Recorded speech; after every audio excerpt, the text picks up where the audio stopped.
Doctor Mohammad Yunus sir এবং Asif Nazrul sir, আপনাদেরকে 6 ঘন্টা সময় দিলাম আমরা ছাত্ররা। এই পুলিশ বাহিনী আমাদের উপর টিয়ার সেল নিক্ষেপ করেছে।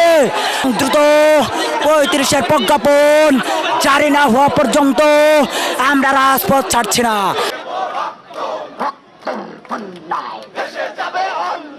শিক্ষার্থীরা দীর্ঘক্ষণ সময় আন্দোলনের পর উপদেষ্টা ডক্টর ইউনূস এবং আসিফ নজরুলকে 6 ঘন্টার আলটিমেটাম দিয়েছেন। কোটা আন্দোলনের পর এবার শিক্ষার্থীরা বড় এক আন্দোলনে আবারও মাঠে নেমেছে। সেই সব শিক্ষার্থীদের দাবি সরকারি চাকরির বয়সসীমা 30 থেকে 35 করতে হবে। কিন্তু শিক্ষার্থীদের এই যৌক্তিক দাবি উপদেষ্টারা না মেনে নিয়ে তাদের উপর গুলি চালানোর আদেশ দিয়েছে, যার ফলে পুলিশ বাহিনী ছাত্রদের উপর গুলি চালাচ্ছে। লাঠি চার্জ করা হয়েছে, সে টিয়ার সেল খেয়েছে, আমার উপরও লাঠি চার্জ করা হয়েছে।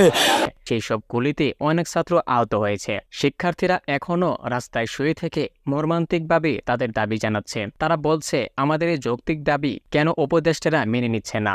এই দাবির জন্য কেন আমাদের ভাই বোনদের জীবন দিতে হবে? আর যদি জীবন দিতেও হয় তাহলে আমরা জীবন দিয়ে হলেও এই আন্দোলনটাকে সফল করে ছাড়ব।